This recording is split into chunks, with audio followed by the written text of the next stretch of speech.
चलो तो आज बात करते हैं हम लोग कि 45 मिनट्स के अंदर सीयूईटी का जो इंग्लिश लैंग्वेज का पेपर है उसको कैसे सॉल्व किया जाए और कैसे अटेम्प्ट किया जाए ताकि 45 मिनट के अंदर अंदर पेपर सॉल्व हो जाए। क्योंकि 45 मिनट ना कहीं तुम लोग को लग रहे होंगे कि बहुत कम टाइम दिया गया है मैम, और 40 सवाल हमको करने हैं। अगर एक भी सवाल पर थोड़ा सा ज्यादा टाइम लग गया और खास तौर पर रीडिंग कॉम्प्रीहेंशन में अगर जाकर के अटक गए तो बहुत ज्यादा चांसेस है, हाई चांसेस है कि आपका पेपर छूट सकता है। सो कैसे टाइम को मैनेज करते हुए कम समय के अंदर 45 मिनट के अंदर अंदर हम हमारे पूरे पेपर को सॉल्व कर सके, 40 के 40 सवालों को बना सके, क्या तरीका होना चाहिए, कौन से क्वेश्चंस पहले करने चाहिए, कौन सा आपको क्वेश्चन लास्ट में अटेम्प्ट करना चाहिए, उन सब चीजों के बारे में इस वीडियो के अंदर मैं बात करने वाली हूँ। तो चलो सबसे पहले ना हम एक बार पैटर्न को समझ लेते हैं कि पेपर आएगा कैसे। ठीक है, तो अगर हम देखें तो बेटा आपके अंदर पेपर के अंदर जो है, आपके पेपर के अंदर है ना रीडिंग कॉम्प्रीहेंशन आने वाला है। ठीक है, और रीडिंग कॉम्प्रीहेंशन आप लगा करके चलिए कि 3 रीडिंग कॉम्प्रीहेंशन तो आ सकते हैं, और 3 अगर आरसी आएंगे तो हर आरसी में कम से कम 5 क्वेश्चंस, हर आरसी से 5 क्वेश्चन पूछे जाएंगे। यानी कि टोटल आपसे पूछे जाएंगे 15 से 20 सवाल। ठीक है, 5 से 6 क्वेश्चन आ सकते हैं, 15 से 20 सवाल आपसे पूछे जाएंगे।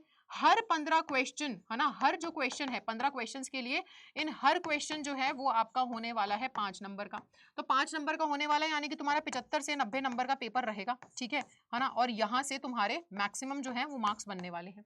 तो रीडिंग कॉम्प्रीहेंशन एक जो है वो आपको एग्जाम में पूछा जाने वाला है। रीडिंग कॉम्प्रीहेंशन के अलावा आपसे है ना ग्रामर के क्वेश्चंस आने वाले हैं, और ग्रामर के अलावा अगर हम देखें तो आपसे वोकैब के क्वेश्चंस आने वाले हैं।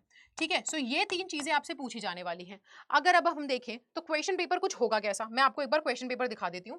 क्वेश्चन पेपर कुछ ऐसा होने वाला है, शुरुआत में आपको रीडिंग कॉम्प्रीहेंशन दिया जाएगा। ठीक है, आपको दिख रहा होगा यहाँ पर है ना, कुछ ऐसे पैराग्राफ लिखा हुआ है। सबसे पहले आपको एक रीडिंग कॉम्प्रीहेंशन दिया जाएगा। भाई मेरी तो यही सलाह है कि रीडिंग कॉम्प्रीहेंशन को सबसे पहले आपको नहीं करना है।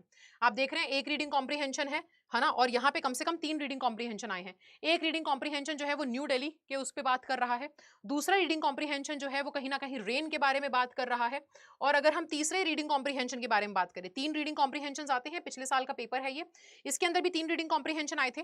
ठीक है ना, ये जो तीसरा रीडिंग कॉम्प्रीहेंशन है वो एक नैरेटिव पैसेज है, जो कि एक व्यक्ति की कहानी बता रहा है कि कैसे वो धुंध के टाइम पर है ना एक घर के सामने जा पहुंचा था, और घर बड़ा ही डरावना सा था। सो 3 आपके सामने रीडिंग पैसेजेस आए हैं। अब भैया 3 रीडिंग पैसेज करने आप लग गए, तो अगर कहीं पे भी अटक गए, किसी भी एक क्वेश्चन में अटक गए, या रीड करते करते तुम फंस गए, तो तुम्हारा तो आधे से ज्यादा टाइम उसमें चला जाएगा। 10 मिनट भी अगर तुमने 3 रीडिंग कॉम्प्रीहेंशन में, एक रीडिंग कॉम्प्रीहेंशन को भी 10 मिनट दे दिए, तो आधा घंटा तो तुम्हारा रीडिंग कॉम्प्रीहेंशन में निकल जाएगा, 3 रीडिंग कॉम्प्रीहेंशन को सॉल्व करने में। तो इसलिए सबसे बेस्ट है कि इन रीडिंग कॉम्प्रीहेंशन को लास्ट में करना, उठाना ही मत पहले। सबसे पहले वो चीजें करो जो तुमको आती है, सबसे पहले उनको निपटा दो करके। ठीक है, ताकि फिर तुम जल्दी से जल्दी उन क्वेश्चंस को कर सको, और फिर इत्मीनान से अंतिम समय पे बैठ करके, मतलब वो जो लास्ट का बचा कुचा टाइम है आपका, उसमें बैठ करके आप रीडिंग कॉम्प्रीहेंशन को है ना थोड़े खुले दिमाग से सॉल्व कर सको। कहीं ऐसा ना हो कि एक अनसीन पैसेज को सॉल्व करने के चक्कर में भैया तुम जो है आते हुए सवालों को छोड़ करके आ रहे हो, पेपर छूट जा रहा है। तो ये नहीं होना चाहिए, और हो सकता है फिर रीडिंग कॉम्प्रीहेंशन में भी कुछ एक आधा गलत कर दिया तो गया फिर तो पेपर। तो सबसे पहले क्या करना है, सबसे पहले आपको ना बेसिकली आपके कौन से क्वेश्चंस लगाने हैं, ये क्वेश्चन पेपर अभी मैंने बच्चों को सॉल्व करवाया था, इसलिए इस पे इतने मार्क्स हैं।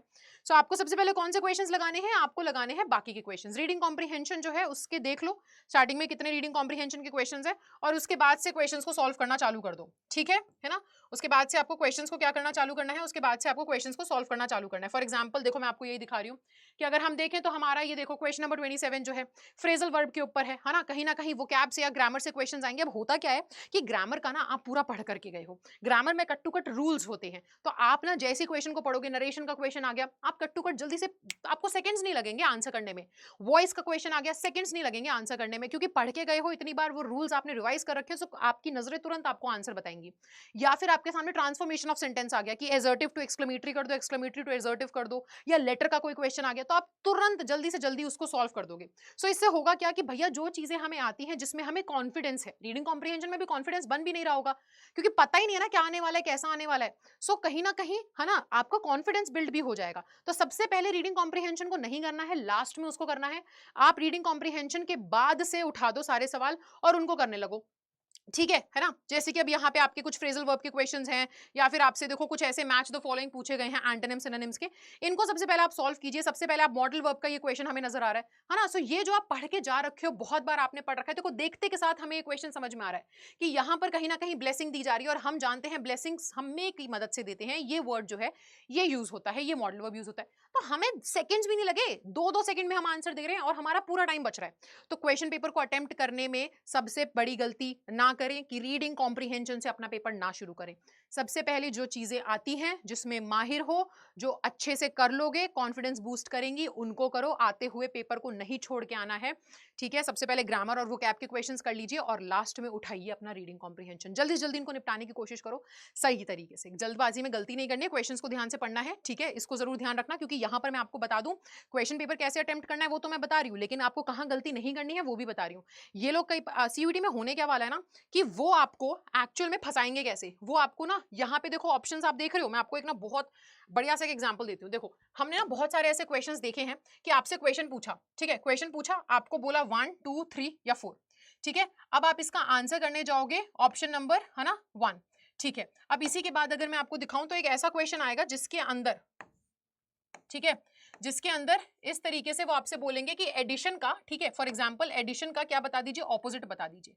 अब आप ऑपोजिट ढूंढोगे, एडिशन का क्या होना चाहिए, है ना? डिलेक्टेशन, लिबरेशन, डिलीशन या प्रोटेक्शन। तो हमें पता है हम किस चीज को ऐड कर रहे हैं तो हम उसको डिलीट कर रहे हैं। सो कहीं ना कहीं ये आंसर होना चाहिए। आप ऑप्शन नंबर 2 सोच करके ओएमआर में ऑप्शन 2 को सिलेक्ट करने जाओगे, पर ध्यान देना कई बार वो लोग क्या करते हैं, वो ऐसे करके भी सिलेक्ट कर देते हैं। ऑप्शन ए में 3, ऑप्शन बी में ऑप्शन नंबर 1, ऑप्शन सी में ऑप्शन नंबर 2। तो बेटा कई बार ऐसे भी फंसाते हैं, ऑप्शंस आपको घुमा करके दे देते हैं। बच्चे को आंसर जो है, क्वेश्चंस इजी आ सकते हैं, क्वेश्चन आप आसानी से देखते के साथ सोचोगे ये मेरा आंसर है, लेकिन पता चल रहा है कि ऑप्शन नंबर 2 नहीं था आंसर, बेसिकली आपका ऑप्शन नंबर सी था करेक्ट आंसर, क्योंकि ऑप्शन 2 है ना हमें कहाँ दिया है, हमें सी में दिया है। सो ऐसी भी चीजें आ सकती है। तो जल्दबाजी में इसमें गड़बड़ी नहीं करनी है कि जल्दबाजी में देखा, आधा क्वेश्चन पढ़ा, आंसर ढूंढा और लगा करके आ गए ओएमआर शीट में आंसर भर दिया। भैया देख लो सही ऑप्शन डाल रहा हूं कि नहीं डाल रहा हूं। पॉइंट सी में हमें हमारा ऑप्शन 2 दिया गया है। सो इन चीजों का भी ध्यान रखिए। तो इसलिए सबसे पहले अपनी आती हुई चीजों को सॉल्व कीजिएगा, ग्रामर वोकैब को कीजिएगा, लास्ट में रीडिंग कॉम्प्रिहेंशन उठाइएगा जब आपके पास टाइम बचा होगा।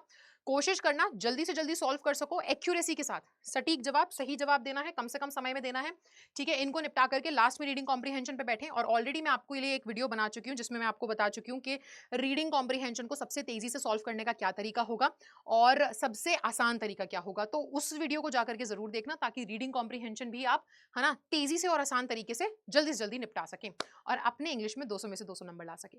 बाकी वो कैब को कैसे इंप्रूव करना है उसके लिए तो मैं आप लोगों के लिए एक बहुत ही इंपॉर्टेंट सेशन लेकर के आई आ रही हूँ। और साथ ही साथ संडे को, ठीक है, हम लोग करने वाले हैं सुबह 10 बजे से, यानी कि 12 मई को सुबह 10 बजे से हम लोग स्टार्ट कर रहे हैं हमारे 10 मॉक टेस्ट के लाइव सॉल्यूशन को। 10 मॉक टेस्ट लगाएंगे, यानी कि हर पेपर के अंदर, हर मॉक टेस्ट में 50 सवाल, यानी कि 500 सवालों को हम हल करेंगे लाइव क्लास में। 12 मई को शुरू होगा, संडे को सुबह 10 बजे से। उसमें जुड़ना मत भूलना। रीडिंग कॉम्प्रिहेंशन, ग्रामर, वो कैब कैसे होगा, कहां से बनेगा, क्या क्वेश्चंस आ सकते हैं, सब कुछ उस क्लास में आपकी पूरी तैयारी करवा दी जाएगी इंग्लिश की। So I will see you in the next session. तब तक के लिए bye bye, take care, thank you so much.